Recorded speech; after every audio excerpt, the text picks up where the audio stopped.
अध्यक्ष महोदय, अध्यक्ष महोदय, अध्यक्ष महोदय, मला एका गंभीर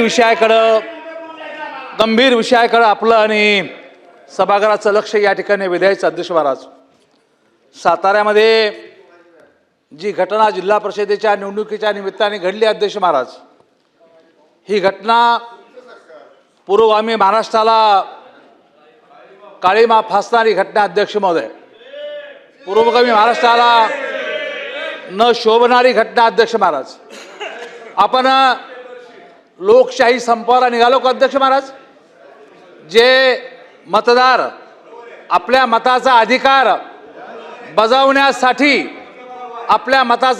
बजावण्यासाठी सभागृहामध्ये जातात, त्या मतदाराला पोलिसांकरवी अडवलं जातं, मतदानापासून वंचित ठेवल्या जातं. अध्यक्ष महोदय, ही अशी घटना राज्यामध्ये कधीही घडली नाही. अध्यक्ष महोदय, त्या जिल्ह्याचे पालकमंत्री माननीय शंभूराजे, त्या जिल्ह्याचे मकरंद पाटील एनसीपीचे मंत्री माननीय आबा यांना अक्षरशः पोलिसांनी धक्काबुक्की केली. अध्यक्ष महोदय, मतदाराला तर वंचित केलंच केलं.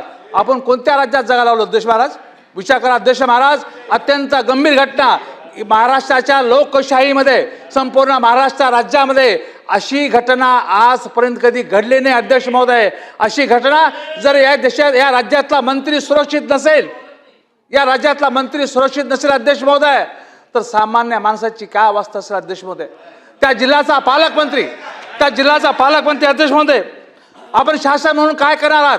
आपण शासन म्हणून निश्चितपणे आपण त्या गादीवर आपण आमच्या हक्काचं संरक्षण करणार या ठिकाणी. अध्यक्ष महोदय, या सन्माननीय सभागृहाच्या प्रत्येक सदस्याच्या हक्काचं संरक्षण तुम्ही करणार या ठिकाणी. अध्यक्ष महोदय, त्यामुळे तुमच्याकडे आम्ही दाद मागतो. अध्यक्ष महोदय, जे साताऱ्यामध्ये घडलं ते माणुसकीला नव्हे, पण लोकशाहीला काळीमा फासणारी घटना त्या ठिकाणी घडलेली. अध्यक्ष महोदय, त्यामुळे हा विषय एवढ्या सहज आणि सोपा या ठिकाणी घेऊ नका. अध्यक्ष महोदय, माननीय मंत्री महोदय या ठिकाणी हजर आहेत, 2 मंत्री महोदय या ठिकाणी हजर आहेत. ते आपल्या तुम्ही संधी दिली तर ते आपोआप या ठिकाणी सांगतील. अध्यक्ष महोदय, जे घडलं ते निश्चितपणे एका वेगळ्या अर्थाने लोकशाहीला काळीमा फासला तर आहेच आहे. अध्यक्ष महाराज, परंतु ज्या पद्धतीनं दोन्ही मंत्र्याला पोलिसांनी त्या ठिकाणी अडवलं, पोलिसांनी त्यांच्यावर धक्काबुक्की केली, अध्यक्ष महाराज, कधीही महाराष्ट्राने असं ऐकलं नाही. ही अत्यंत गंभीर बाब आहे. झालेली घटना ही फार गंभीर. अध्यक्ष महाराज, काळ सोकावेल. अध्यक्ष महाराज, काळ सोकावेल. वेळी सावध झाला पाहिजे. अध्यक्ष महाराज, नसता आपण लोकशाहीमध्ये जगतो, ठीक आहे, चला मंत्री हुकुमशाहीमध्ये जगतो. अध्यक्ष महाराज, धनंजय ही अध्यक्ष महाराज का आणीबाणी मला आपल्याला सांगितलं पाहिजे. अध्यक्ष महोदय, हा गंभीर मुद्दा मला समजलेला आहे. चला मंत्री महोदय बोला. हा गंभीर धोका. मंत्री महोदय बोला. सन्माननीय अध्यक्ष महोदय, आपण मला सन्माननीय अर्जुन खोतकर साहेबांनी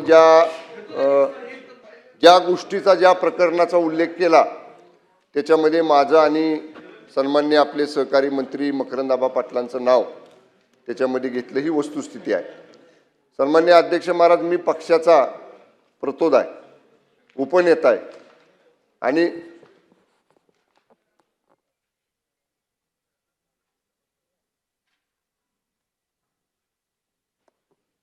सन्माननीय अध्यक्ष महोदय, त्या निवडणुकीमध्ये जिल्हा परिषद सदस्यांना व्हीप बजवायचा अधिकार पक्षाने मला दिलेला आहे. त्या सदस्यांना निवडणुकीपूर्वी व्हीप बजावण्यासाठी मी त्या ठिकाणी होतो.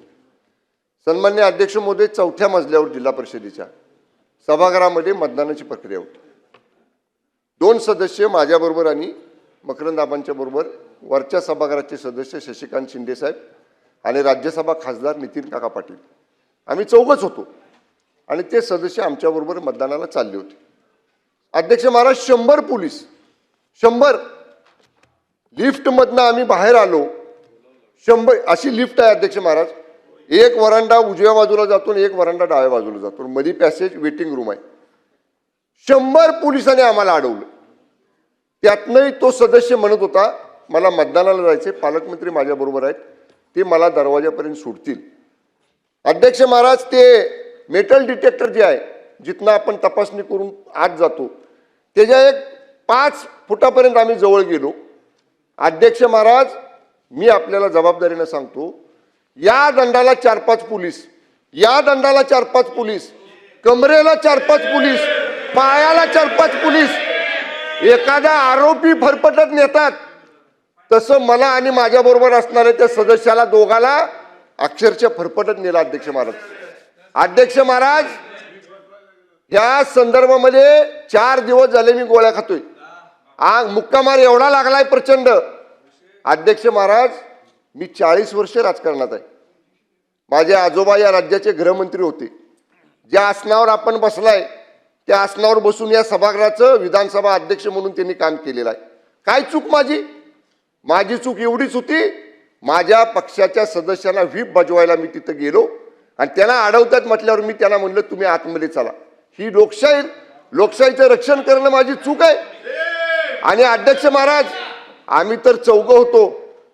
मी जबाबदारीने सांगतो, मला कोणाचं नाव घ्यायचं नाही, पण समोरच्या बाजूला एका विशिष्ट पक्षाचे 10-15 पदाधिकारी होते, ज्यांचा जिल्हा परिषदेशी संबंध नाही, जे आमदार नाहीत, जे खासदार नाहीत, जे मंत्री नाहीत, असे सुद्धा लोक त्या ठिकाणी पलीकडच्या बाजूला होते. अध्यक्ष महाराज, काय अध्यक्ष महाराज लागलं मला त्या झटापटीमध्ये.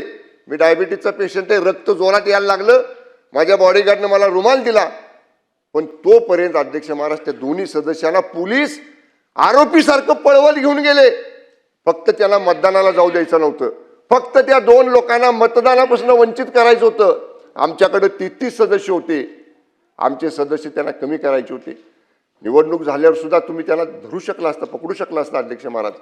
पण 1 मिनिट अध्यक्ष महाराज, मी जबाबदारीनं सांगतो, या सगळ्यांच्या पाठीमागं जिल्हा पोलीस अधीक्षक तुषार दोशी आणि एलसीबीचा पोलीस निरीक्षक देवकर आणि एलसीबीचा सहाय्यक निरीक्षक गर्जे, या तिघांना मी ओळखलेलं. हे तिघं आणि त्यांच्या बरोबरच्या सिव्हिल ड्रेस मधले 100 पोलीस वरच्या सभागृहामध्ये माननीय उपसभापतींनी ह्याला निलंबित केलेलं आहे. आमची मागणी आहे, या सभागृहामध्ये त्यांना बडतर्फ करावं, सन्मान्य सदस्य अर्जुन खोतकरजी, मुळीच नाही. आपण खाली बसा, खूप झालं आता, खाली बसा. सन्मान्य सदस्य अर्जुन खोतकरजी आणि सन्मान्य मंत्री महोदय शंभूराज देसाई साहेबांनी जी माहिती सभागृहात दिलेली आहे, बसा, बोलायचं.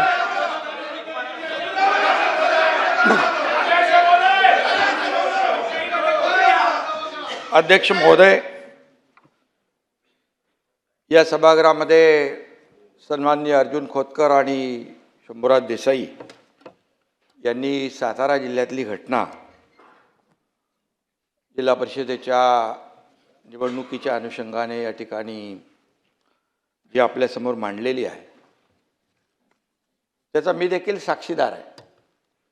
कारण ही निवडणूक प्रक्रिया जेव्हा सुरू झाली नव्हे, जेव्हा याची तारीख जाहीर झाली त्यावेळेस मला शंभूराज देसाई यांनी फोन केला होता. मकरंद पाटील पण तिकडे होते आणि ते म्हणाले की 2 मतदार जे आहेत त्या मतदारांवर कधी काळातला पूर्वीचा 5-10 वर्षाचा कुठला गुन्हा काल 1 दिवस आधी दाखल केलेला आहे आणि यांना अरेस्ट करणार आहे. तर मी पोलीस अधीक्षक तुषार दोशी यांना फोन केला. मी म्हणालो काय प्रकार आहे? तर म्हणाले गुन्हा दाखल झालेला आहे, पण त्याच्यावर कारवाई आपण नंतर करू. मी त्यांना एकच सांगितलं की उद्या मतदान आहे, मतदानापासून कुणालाही वंचित ठेवता येत नाही. उलट कोर्ट देखील ऑर्डर करतं की मतदानाला पाठवा म्हणून. तर अशा परिस्थितीमध्ये जेलमधूनही येतात मतदान करायला. तर अशा परिस्थितीमध्ये कुठल्याही परिस्थितीमध्ये मतदानापासून त्यांना आपण वंचित ठेवू नका, ठेवता येणार नाही. SP मला म्हणाले असं काही होणार नाही, त्यांना वंचित मी ठेवणार नाही, ते मतदान करतील. मतदान झाल्यानंतर काय शहानिशा करा आणि त्याच्यामध्ये जे काही कार्यवाही करायची ती करा. त्यानंतर मी पोलीस महासंचालक आपले दाते साहेब DG साहेबांना मी फोन केला. फोन केल्यानंतर मी त्यांना सांगितलं अशी अशी घटना त्या ठिकाणी, अशी निवडणूक आहे आणि मला थोडी शंका आहे की तिथले पोलीस अधीक्षक हे 2 मतदार जे आहेत, कारण बहुमत इकडे या बाजूला होतं शंभूराज देसाई, मकरंद पाटील आणि या सगळ्यांकडे, आणि ही मतं कमी करण्यासाठी आणि त्या निवडणुकीमध्ये विजय मिळवण्यासाठी, पराभव करण्यासाठी या लोकांचा अशा प्रकारचा प्रकार होऊ शकतो.